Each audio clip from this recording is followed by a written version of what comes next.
चलिए हम लोग स्टार्ट करते हैं लास्ट क्लास जो न्यूमेरिकल दिया था उससे, राइट। आप लोगों को यूनिट जो इंसिडेंट रे है अलोंग ये दिया है क्या, यू वेक्टर क्या है, vector along incident ray, N vector क्या है, वेक्टर अलोंग नॉर्मल। तो फिर हमने क्या किया था, यहाँ पे यूनिट वेक्टर निकाल लिया था अलोंग इंसिडेंट रे, दूसरा क्या निकाल लिया था, यूनिट वेक्टर निकाल लिया था आपका नॉर्मल, राइट। तो और हम लोगों को निकालना क्या था, unit vector along reflected ray. तो इसका फॉर्मूला कल डिराइव करवाया था, U cap minus 2 times of U cap dot N cap into N cap, right. U cap तो हमने निकाल दिया, एन कैप हमने निकाल लिया, दोनों का डॉट प्रोडक्ट निकालना है। तो डॉट प्रोडक्ट में क्या कर देते हैं, आई का आई के साथ, जे का जे के साथ। तो यहाँ पे आई का आई के साथ किया तो क्या हो जाएगा, 2/√10, देखो 2/√10 आ जाएगा, ठीक है। और आई डॉट आई तो 1 हो जाएगा। फिर इसी तरह जे का जे के साथ कर लेंगे तो यहाँ पे क्या हो जाएगा 1 - 1/√10 और जे डॉट जे क्या हो जाएगा 1। फिर दोनों को सब्ट्रैक्ट करेंगे तो आ जाएगा 1/√10। फिर इसकी वैल्यू जो n की वैल्यू है, u की वैल्यू है इस इक्वेशन में, और u डॉट n की वैल्यू, इसको पुट करके सॉल्व करेंगे। तो सॉल्व करने के बाद हमारा क्या आएगा, जो आर कैप की वैल्यू है वो निकल जाएगी, राइट। किसी को कोई डाउट इसमें? चलिए जल्दी से लिखिए इसको। और तब तक कोई बताएगा कि स्फेरिकल मिरर क्या होता है। देखो एक्चुअली क्या होता है ना, अभी मान लो हम लोग कोई क्या कर रहे हैं ना कि एक स्फीयर कंसिडर कर रहे हैं, गोला, ठीक है, शीशा का बना हुआ, ठीक है, और वो अंदर से हॉलो है। अब वो अंदर से हॉलो है पूरा, ठीक है। बॉल तो आप टेनिस बॉल देखते हो ना, टेनिस बॉल अंदर से हॉलो रहता है, राइट। तो टेनिस बॉल अंदर से हॉलो रहता है, तो उसी तरह हमने शीशा का एक बॉल कंसिडर कर लिया, और वो बॉल जो कंसिडर कर दिया और उसके किसी एक साइड को हम पॉलिश कर देंगे, ठीक है, चाहे वो बाहर हो चाहे वो अंदर हो। अब बोलोगे सर उसको पॉलिश कैसे करेंगे, अंदर से कैसे पॉलिश करेंगे, अगर वो पूरा बॉल है तो उसको हम लोग को कट करना पड़ता है। अब हमने एक शीशा का अज्यूम किया कि वो एक गोला बना हुआ है, स्फीयर बना हुआ है, उस स्फीयर को हमने कट किया। अब उस कट करने के बाद उसको या तो एक साइड बाहर से पॉलिश करो या तो क्या कर दो, अंदर से पॉलिश कर दो। और वो जो कोटिंग होगी किसकी होती है, सिल्वर नाइट्रेट की। बताया था कि सिल्वर नाइट्रेट का कोटिंग हम लोग सिल्वर कलर का चढ़ा देते हैं, तो वो जो मिरर बनेगा हम लोगों का वो क्या बन जाएगा हम लोगों का, स्फेरिकल मिरर। अब स्फेरिकल मिरर के 2 टाइप होते हैं, वो कैसे 2 टाइप होते हैं वो बाद में देखेंगे। सबसे पहले तो ये स्फेरिकल मिरर समझना जरूरी है। इसका सिंपल सा एग्जांपल है, आपके सबके घर में है ये, अभी भी सबके, अभी तो यहाँ पे तो नहीं, घर पे सबके पास है। स्पून ले लो, चम्मच ले लो, ठीक है। चम्मच का शेप ऐसा है स्फीयर के टाइप का थोड़ा, और वो कर्व यहाँ पे एक साइड, उसका एक साइड तो पॉलिश है लेकिन ये साइड शाइनी है, इस साइड में आपका जो है रिफ्लेक्शन होता है एक साइड, है ना। तो वो एक आपका एग्जाम्पल है किस चीज़ का, स्फेरिकल मिरर का, ठीक है। तो हम लोग क्या लिखेंगे, स्फेरिकल मिरर क्या होता है, the part of a glass, hollow glass sphere, the part of a hollow glass sphere which is polished bracket में लिख लीजिए silvered from one side is known as a spherical mirror. Spherical mirror क्या क्या हम लोगों ने, ये देखो हमारे पास एक ग्लास का स्फीयर है, इस ग्लास के स्फीयर को, ये अंदर से हॉलो है, इसका एक पार्ट हमने यहाँ पे कट कर लिया। तो पार्ट कट कर लिया तो ये हमारा कुछ ऐसा बनेगा, ठीक है। इसको एक साइड से पॉलिश करना है, तो एक साइड से पॉलिश करने का मतलब या तो इधर से पॉलिश कर देंगे या तो फिर इधर से पॉलिश कर देंगे, है कि नहीं। तो ये इस टाइप का जो मिरर बनेगा, ये हमारे पास क्या है, दोनों ही क्या है, स्फेरिकल मिरर्स, ठीक है। अब इसमें कौन सा कॉनकेव है कौन सा कॉन्वेक्स है वो हम लोग बाद में देखेंगे, बट ऐसा समझ में आ रहा है कि हाँ, इसका हमने एक पार्ट लिया, कट किया, कट करने के बाद किसी दोनों साइड में इसके किसी को भी कट करेंगे ये, तो इसका तो 2 साइड है ना, एक ये वाला और एक ये वाला, ठीक है। तो इसमें से किसी को भी आप क्या कर सकते हो, पॉलिश कर सकते हो, सिल्वर कर सकते हो, तो दोनों आपका क्या बन जाएगा, स्फेरिकल मिरर, राइट। लिखिए इसको। अब आप लोग देख के बताओगे थोड़ा, इसमें से कौन सा आपका कॉनकेव है कौन सा कॉन्वेक्स है। फर्स्ट वाला कॉन्वेक्स है, फर्स्ट वाला कॉन्वेक्स है ना, कॉन्वेक्स है कि कॉनकेव है, कॉनकेव फर्स्ट वाला, सेकंड वाला कॉन्वेक्स, ठीक है। अब देखो तो कॉनकेव जब लिए हम, तो कॉनकेव को किस साइड से पॉलिश किया गया है, बाहर से या अंदर से? बाहर से। तो देखो सिंपल सा डेफिनेशन है हमारा कॉनकेव मिरर का, क्या हो जाएगा, the spherical mirror which is polished from outside, the spherical mirror which is polished from outside is known as concave mirror. It is also known as converging mirror. It is also known as converging mirror. अब converge करना का मतलब क्या होता है बताओ, याद करो। कन्वर्ज और डाइवर्ज मैंने बताया था, मतलब सब आकर के क्या होगा, एक साइड ऐसे फोल्ड हो जाएगा, ठीक है। तो देखो एक्चुअली क्या होता है इस केस में, अब इसको कन्वर्जिंग क्यों बोलते हैं, माइंड में आपको सवाल आना चाहिए कि सर ये कन्वर्जिंग हम लोग क्यों बोल रहे हैं। तो होता क्या है कि ये जितने भी रेज यहाँ पे जाते हैं ना, वो सब रिफ्लेक्शन के बाद कन्वर्ज करने लगते हैं, एक पॉइंट पे जाकर के मिलने लगते हैं, ठीक है। इस वजह से इसका नाम क्या पड़ गया, कन्वर्जिंग मिरर। और दूसरा जो होता है इसको हम लोग, ये तो कॉनकेव था, अब कॉन्वेक्स है तो कॉन्वेक्स को डाइवर्जिंग मिरर बोलते हैं। क्यों डाइवर्जिंग मिरर बोलते हैं, क्योंकि इस पे जो भी रेज आकर के जाता है वो रिफ्लेक्ट होने के बाद डाइवर्ज करने लगता है, दूर जाने लगता है।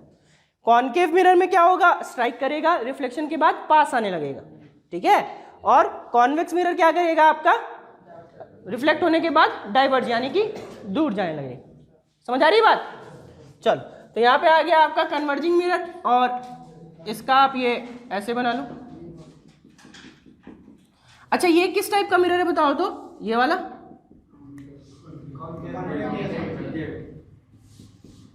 ये वाला भी कॉनकेव है पक्का?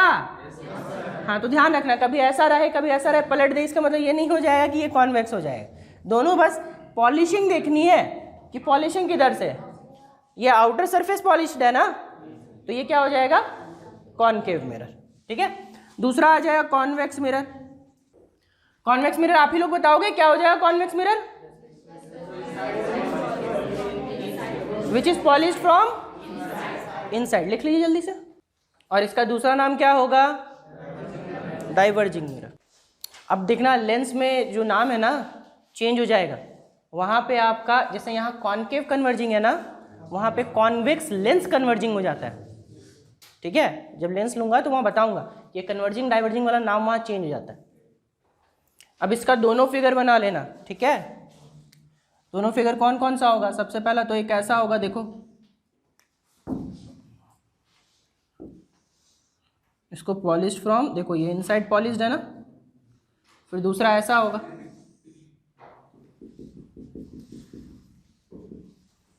ठीक है। ये दोनों इनसाइड से पॉलिश्ड है, इनसाइड से पॉलिश्ड है मतलब क्या हो जाएगा। चलो अब कुछ बेसिक टर्मिनोलॉजीज की बात करते हैं, वो हम लोगों को लिखना जरूरी नहीं है क्योंकि वो आपको पूछेगा नहीं, ठीक है, बट समझना जरूरी है क्योंकि हम लोग बहुत जगह उसको यूज करेंगे, ठीक है। बेसिक टर्मिनोलॉजीज,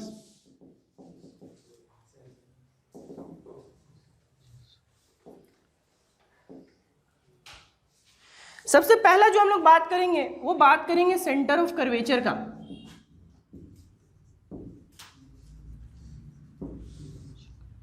कोई बताएंगे क्या होता है सेंटर ऑफ कर्वेचर?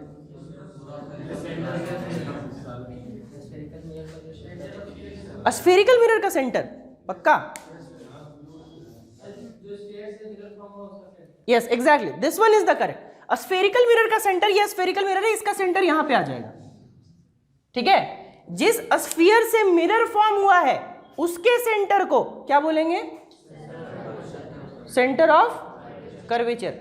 लिखवाने का जरूरत नहीं है, पक्का कि लिखवा दूं? लिख लेंगे ना, एग्जाम में नहीं पूछेगा, बस ध्यान से ये समझना है। कभी अब ये नहीं पूछेगा कि what is centre of curvature, क्योंकि आप 10वां में वो पढ़ के आए हैं, ठीक है। तो यहाँ पे आपका क्या है कि इसका जो पार्ट है वो हमारा ये जो आएगा सेंटर, इसको हम लोग बोलेंगे सेंटर ऑफ कर्वेचर। मैं बोल देता हूँ वैसे तो क्या होगा, the centre of the sphere of which spherical mirror is a part is known as centre of curvature, right. दूसरा आता है रेडियस ऑफ कर्वेचर। क्या होगा ये?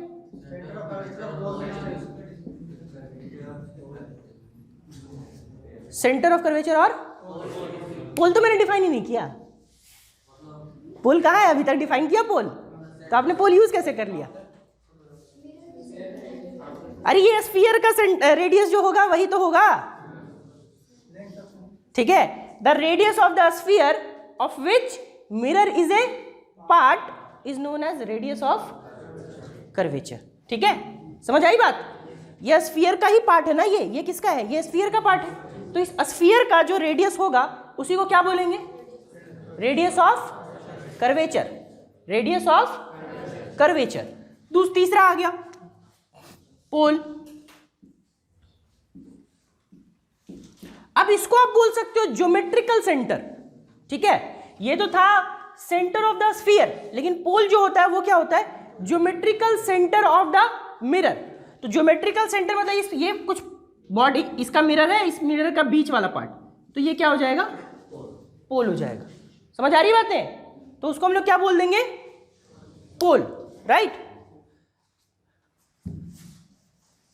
अभी सब डिनोट कर दूंगा मैं, टेंशन मत लीजिए। अभी सिर्फ हम लोग सारी चीजों को समझ रहे हैं, क्योंकि इन सब चीजों का भी हम लोग यूज करने वाले हैं। Next, focus.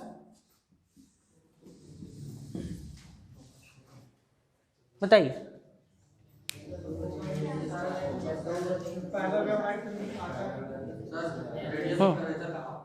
Radius of curvature का हाफ, वो तो फोकल लेंथ हो जाएगा।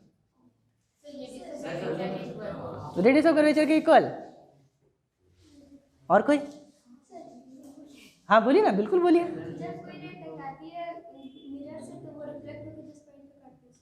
बिल्कुल एक करेक्ट डिफिनेशन है ये, ठीक है, वो बिल्कुल एक करेक्ट डिफिनेशन है। दूसरा, और भी कुछ? और भी कुछ? The mid point of the radius. ये जो रेडियस बन रहा है हमारा, याद करो ना, याद है एक रिलेशन पढ़ा था आपने, focal length equal to r/2। नहीं, तो ये फोकस कहां पे होता है? तो mid point of the radius of the sphere of which mirror is a part, तो वो मिड पॉइंट क्या कहलाएगा? फोकस कहलाएगा, ठीक है। तो ये फोकस का लिखवा दूं क्या? हो जाएगा ना। चल, फिफ्थ आया फोकल लेंथ। और दूसरा जो पल्लवी ने बोला ये भी सही है, ठीक है, कि सारा रेज जो होता है वो रिफ्लेक्ट होने के बाद जहां से पास करे या ऐसा लगे कि वहां से पास हो रहा है। पासेस थ्रू और सीम्स टू पास थ्रू दो अलग अलग चीजें। पासेस थ्रू मतलब एक्चुअली पास करेगा, सीम्स टू पास थ्रू मतलब आभास होगा कि वहां से पास हो रहा है, ऐसा लगेगा कि वहां से पास हो रहा है, मतलब एक्चुअली पास नहीं करेगा। तो वो हमारा क्या हो जाएगा? Focus. Focal length, focal length को कैपिटल से डिनोट करते हूं मैं। फोकल लेंथ क्या हो गया आप बताओ? रेडियस का हाफ, रेडियस ऑफ कर्वेचर का हाफ, या फिर बोल सकते हो, ठीक है, the half of line joining centre of curvature and pole, है ना। Half of line joining centre of curvature and, clear? कोई दिक्कत? चल, ये सारी चीजें हो गई। Sixth, aperture.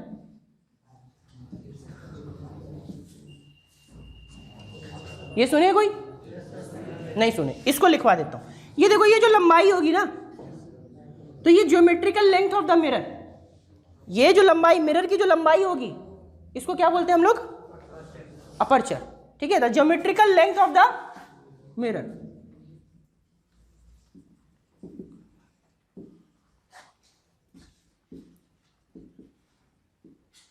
बाकी आप लोग पढ़े हुए थे, ये नहीं पढ़े हुए थे, इसलिए ये लिखवा दिया। समझ आ रही बात? और भी कोई टर्म था? यही ना था बेसिक टर्मिनोलॉजीज, ठीक है। अब इसमें कैसे, अभी हम लोग देखो कैसे बनाते हैं इसको। ये मान लो एक मिरर हम लोगों का ये तक कौन सा है? ये कॉनकेव मिरर। अब कॉनकेव मिरर का कोई यहाँ पे ये सेंटर ऑफ कर्वेचर होगा C, ठीक है। फिर यहाँ पे कुछ होगा आपका पोल, इस दोनों का मिड पॉइंट, ये मिड पॉइंट है तो ये हो जाएगा फोकस, ठीक है। ये जो डिस्टेंस है यहाँ सेंटर ऑफ कर्वेचर से पोल का, ये डिस्टेंस क्या हो जाएगा आपका? रेडियस ऑफ कर्वेचर, ठीक है। और ये जो फोकस और पोल के बीच का डिस्टेंस है ये क्या हो जाएगा, फोकल लेंथ। समझ आ रही है बात? मिड पॉइंट हो गया फोकस, सेंटर हो गया सेंटर ऑफ कर्वेचर, ये लेंथ सेंटर ऑफ कर्वेचर और पोल के बीच का डिस्टेंस रेडियस ऑफ कर्वेचर, और फोकस और पोल के बीच का फोकल लेंथ। क्लियर? चलिए इसको लिखिए जल्दी से। ये बेसिक टर्मिनोलॉजीज में लिखवा नहीं रहा हूं, लेकिन सबको याद रखना है कि क्या चीजें हैं।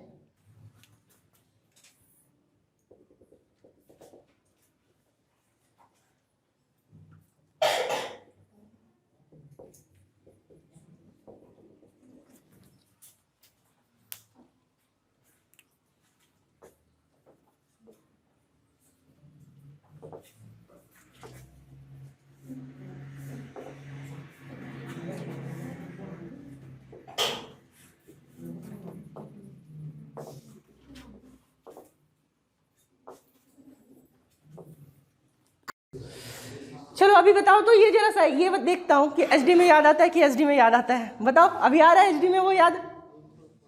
कुछ रूल्स था, 4 रूल्स पढ़े थे हमने, हाँ याद है? बताइए पहला रूल क्या था?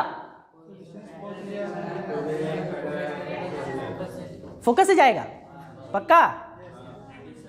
फोकस से जाएगा या फिर ऐसा लगेगा कि फोकस से जा रहा है। 2 केसेस बनते हैं, हाँ कॉनकेव और कॉन्वेक्स 2 केसेस बनेंगे ना। तो कॉनकेव के केस में फोकस से पास कर जाएगा, लेकिन कॉन्वेक्स के केस में पास नहीं करेगा, ऐसा लगेगा कि वहां से पास कर रहा है। ठीक है, तो क्या लिखेंगे? और हाँ एक चीज और, इसमें बेसिक टर्मिनोलॉजीज में एक प्रिंसिपल एक्सिस भी था, प्रिंसिपल एक्सिस छूट गया। 7वां में क्या लिखेंगे? Principal axis. ये प्रिंसिपल एक्सिस क्या होता है? Line joining the centre of curvature and pole. ठीक है, या फिर इसके जो लाइन हम लोग ये इमेजिनरी लाइन यहां से ड्रॉ कर रहे हैं ना, ये क्या हो जाएगा? Principal axis. ये line centre of curvature pole से जो पूरा पास कर रहा है, ठीक है। और यहां से ये ऐसा, ये जो हो जाएगा क्या हो जाएगा? प्रिंसिपल एक्सिस पी है।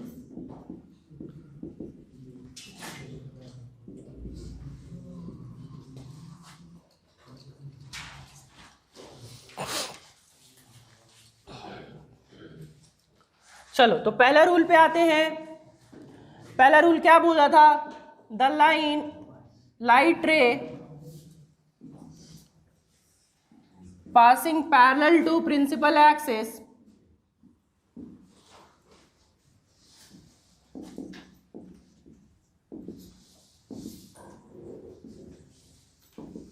after reflection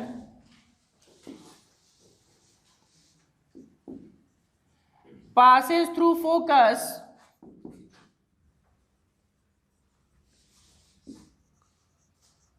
or seems to pass through focus।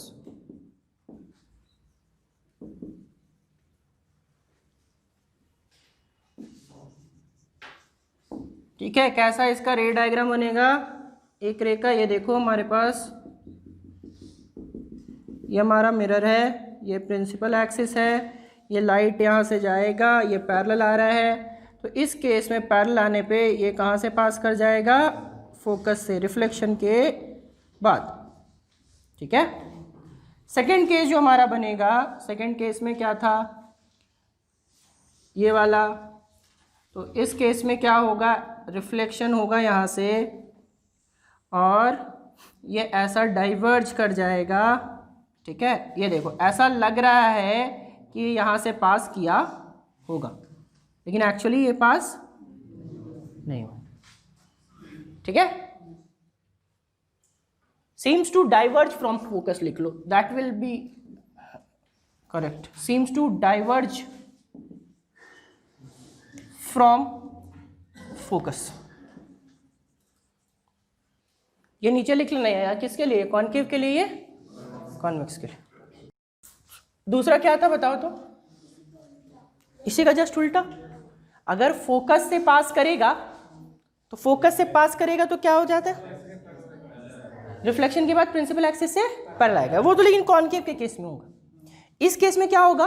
Seems to pass through focus, focus के तरफ जा रहा होगा, डायरेक्टेड टुवर्ड्स फोकस, ठीक है, तो वो क्या हो जाएगा, रिफ्लेक्शन के बाद पैरेलल टू प्रिंसिपल एक्सिस आएगा, राइट। तो क्या लिखेंगे, देखिए, द लाइट रे passing through focus, passing through or directed towards focus after reflection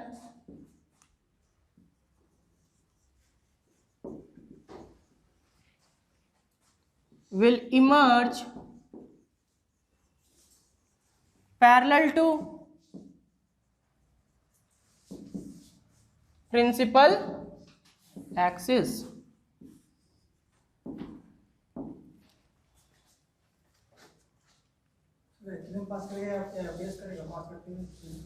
इसमें डायरेक्टेड टुवर्ड्स होगा, डायरेक्ट मतलब ऐसा लगेगा कि पास हो रहा है, पास नहीं होगा, ठीक है।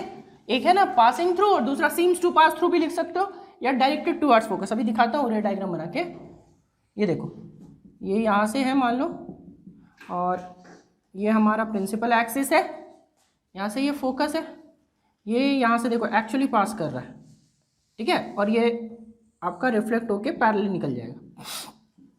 लेकिन सेकंड वाले केस में जब बनाएंगे प्रिंसिपल एक्सिस,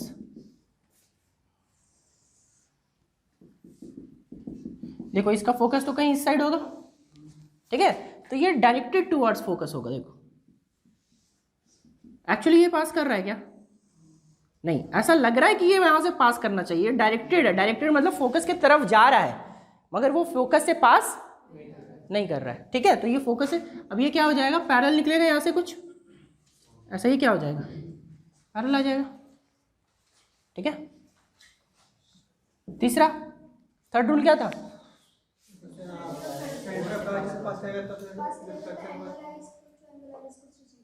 हर केस में, अच्छा जीरो बोल रहे हैं, ठीक है। वो एक्चुअली क्या होता है ना कि 90 डिग्री, जब भी सेंटर ऑफ कर्वेचर से पास होता है तो वो 90 डिग्री बनाता है, ठीक है, तो 90 डिग्री बनाता है, तो वहाँ पे जितना एंगल ऑफ मतलब इंसिडेंस होगा वही एंगल ऑफ रिफ्लेक्शन होगा, और वो सेम पाथ पे वापस चला जाता है। याद करो प्लेन मिरर के केस में, प्लेन मिरर के केस में जब हमने 90 डिग्री पे ऐसे गिराया था तो ये वापस आ गया था।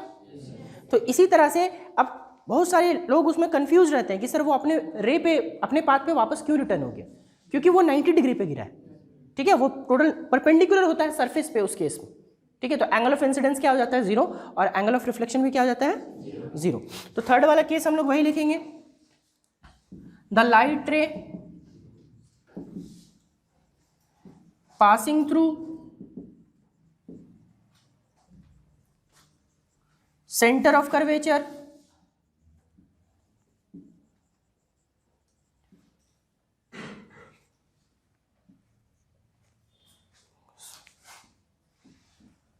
the light ray passing through center of curvature or directed towards it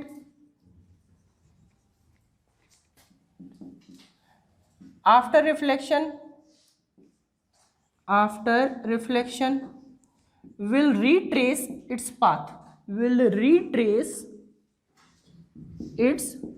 path, या फिर आप लिख सकते हो will return back on its path। अगर ये थोड़ा सा आपको समझ नहीं आया तो आप लिख सकते हो will return back on its path, ठीक है। थर्ड, इसका डायग्राम कैसे बनाएंगे हम लोग, बताओ।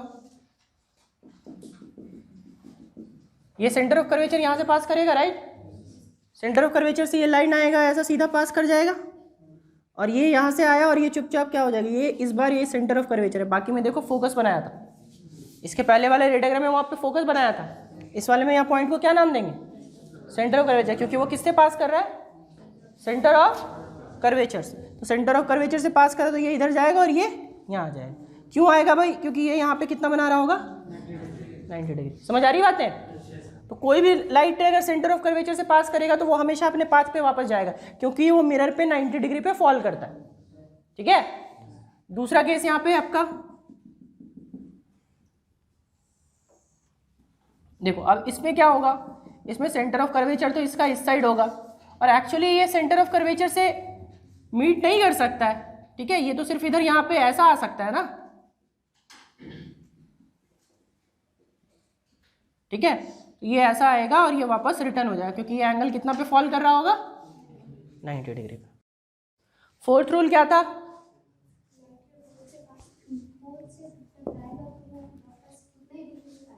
एग्जैक्टली पोल से आपका क्या है कि ऑब्लिकली जाएगा, ऑब्लिकली मतलब तिरछा, तो तिरछा जाएगा तो तिरछा ही निकलेगा, ठीक है, जैसे आएगा वैसे ही वो जाएगा, ठीक है। मतलब if a light ray is incident on the pole, if a light ray is incident on the pole obliquely, then it will reflect obliquely. obliquely मतलब तिरछा, ठीक है। ये देखो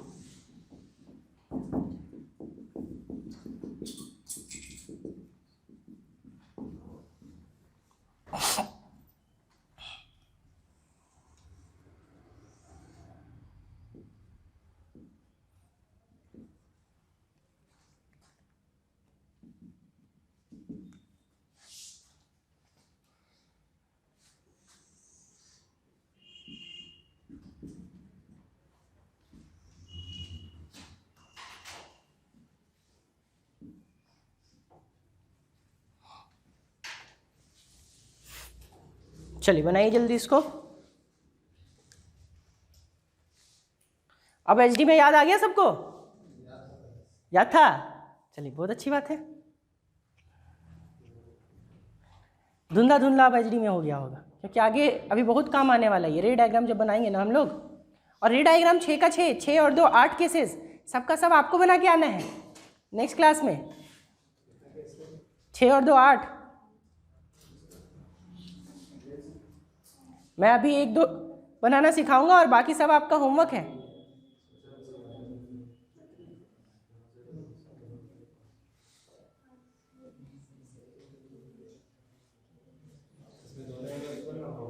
हाँ हर केस में होगा, angle of incidence equals to angle of reflection तो हर केस में इक्वल होगा। लॉ ऑफ रिफ्लेक्शन कहीं ऐसा होगा कि सारे केसेस में नहीं फॉलो होगा। चलो अब कोई बताएगा, साइन कन्वेंशन भी पढ़ा था हमने, क्या था साइन कन्वेंशन?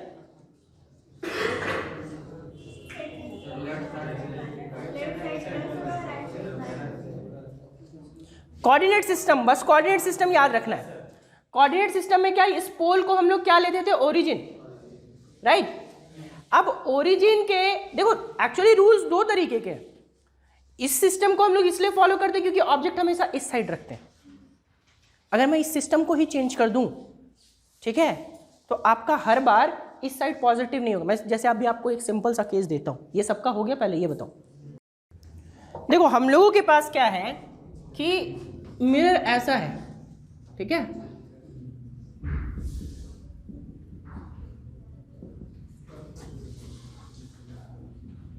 यहां पे ये ऑब्जेक्ट है। अभी बताओ ये ऑब्जेक्ट डिस्टेंस हम लोग पॉजिटिव लेंगे नेगेटिव लेंगे? बताओ, फंस गए ना? इसीलिए बोला कि साइन कन्वेंशन। देखो मैं बताऊंगा तो एकदम अंदर डीप तक कॉन्सेप्ट जाएगा, वो क्लियर होके रहेगा, और किताब वाले लैंग्वेज में याद करोगे फंस जाओगे। अभी मैक्सिमम आप लोगों को क्या पता है, यही ना पता है कि भाई इधर लेते हैं तो हम लोग क्या लेते हैं, पॉजिटिव लेते हैं, है कि नहीं? बट इधर लेते हैं पॉजिटिव तभी लेते हैं जब हमारा मिरर ऐसा हो। ऑब्जेक्ट हमेशा किधर रहता है? जितने 8 केसेस आपने 10th में बनाए थे उसमें कभी भी देखा कि ऑब्जेक्ट इस साइड था? बताओ, था क्या? नहीं। तो वो जो आपने कोऑर्डिनेट सिस्टम पढ़ा है वो बिल्कुल सही है, ठीक है, लेकिन उसमें करना क्या होता है कि ऑब्जेक्ट को हमेशा कहाँ रखते हैं, लेफ्ट साइड। और इस केस में कभी ऐसा 12th में ऐसा दे सकता है कि ऑब्जेक्ट को उठा करके रख देगा किस साइड, राइट साइड। तो आपका तो दिमाग घूम जाएगा कि अच्छा ये तो यू को तो पॉजिटिव ले, नहीं।